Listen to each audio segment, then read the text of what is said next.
The Bengals didn't make a move at the trade deadline. So, what's next? How can they improve some glaring weaknesses on their roster, albeit a very talented roster?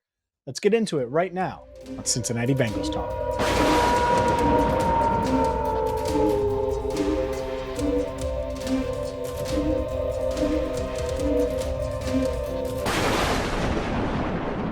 Hi again, everyone, and welcome in to CBT. I'm James Rapien of allbengals.com. Hit that subscribe button, ring the bell. Make sure you check out all of our reaction and post-game coverage from the Bengals' big win over the 49ers. And despite me lobbying essentially for weeks, whether it was here on Locked On Bengals or allbengals.com, the Bengals, they didn't make a move by the trade deadline on Tuesday at 4 p.m. Eastern. Happy Halloween, by the way. Certainly a fun time.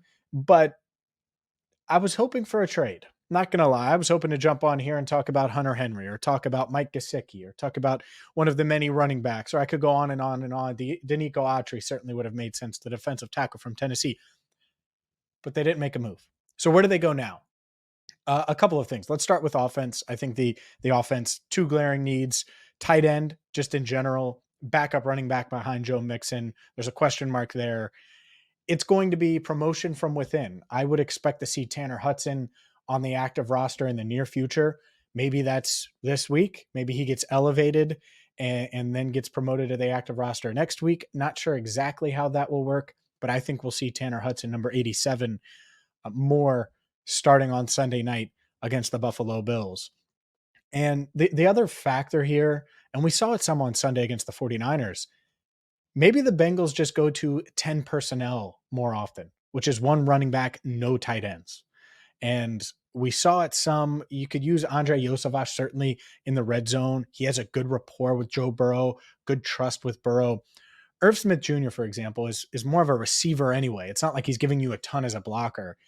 And so just taking him off the field, putting on another receiver, whether it's Andrei Iosivas, whether it's Trent Irwin, maybe it's Charlie Jones, who's working his way back from that thumb injury, could be activated this week. And I think he is on track to potentially play on Sunday against Buffalo.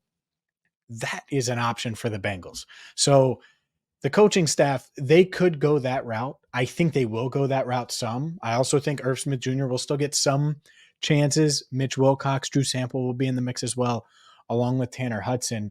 But we know what these guys are. And Irv Smith Jr. certainly hasn't earned the trust of everyone in the building. And we've seen that now through 7 games. Tanner Hudson, I think, does have Burrow's trust to a degree, so he could help in that department. But the 10 personnel look for that to be more of what the Bengals throw out there at times. Not all the time. Of course, they're going to need tight ends and need their tight ends to perform. But I do think that is an option moving forward. And then running back behind Joe Mixon, it stinks because they have an in-house option in Chase Brown, but he's on injured reserve, hamstring injury, will miss at least 3 more games, which Buffalo, Houston, Baltimore, really important stretch for the Bengals.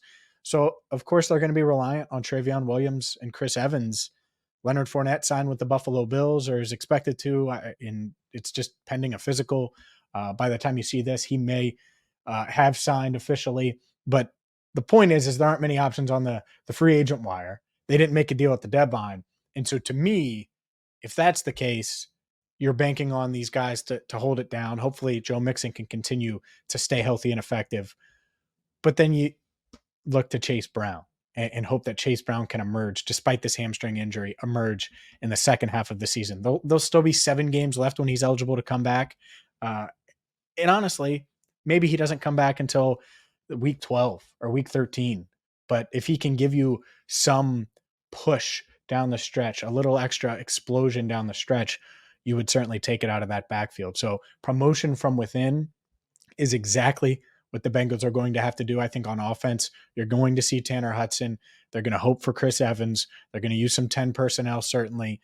And then the other option, like I said, is Chase Brown. Once he gets healthy, you get him back in there and hope that he can emerge in the final quarter or so of the season, maybe a bit longer than that, depending on when he comes back. Maybe he comes back with 7 games to go, and it's just those 4 games sidelined with the hamstring injury.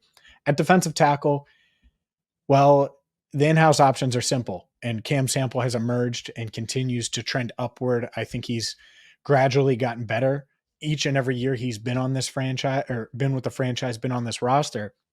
And I think that's the guy you look at as giving you some interior pass rush. It would be nice if Zach Carter could do that. What DJ Reader has given them has been nice because not only has he been great against the run, but he's given them some interior pass rush in recent weeks. Maybe that continues. Like I said, Danico Autry would have been interesting. It didn't happen, and that's okay. Excuse me. It's okay that it didn't happen, but this Bengals roster, it had some obvious holes. They have 9 draft picks in the 2024 NFL draft. And so it would have been nice.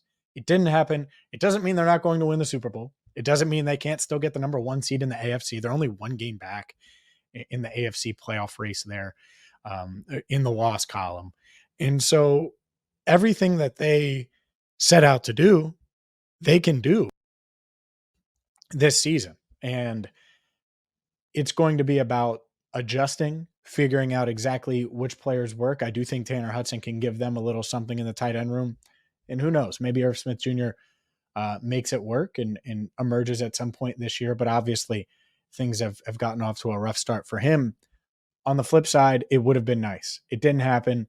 This defense certainly emerging. This offense can overcome not having great tight end play, but I think they need a bit more production. We'll see if they get that moving forward. We'll see maybe if Chase Brown, maybe Chris Evans does emerge a bit. I know there's a Chris Evans hive out there. I certainly was on the Chris Evans train early in his career. I kind of think we know what he is at this point, but who knows? Maybe he'll surprise me. Maybe Travion Williams will emerge as well. I think they trust him as a pass blocker, but they haven't given him a bunch of carries. It's not like he's heavily involved on a per touch basis. He's not touching the ball a ton. So we'll see what they do. But the Bengals opting to stand pat, and we have you covered. Whether they make trades, whether they don't, whether they win, whether they lose, whether they draw, we have you covered here on Cincinnati Bengals Talk. So hit that subscribe button, ring the bell, and we will have you covered as it is Bills week on Wednesday. You'll hear from Joe Burrow. You'll hear the latest injury updates and much, much more right here on CBT. So for Andrew Fox Miller, I'm James Rapien. Happy Halloween, and thank you so much for watching Cincinnati Bengals Talk.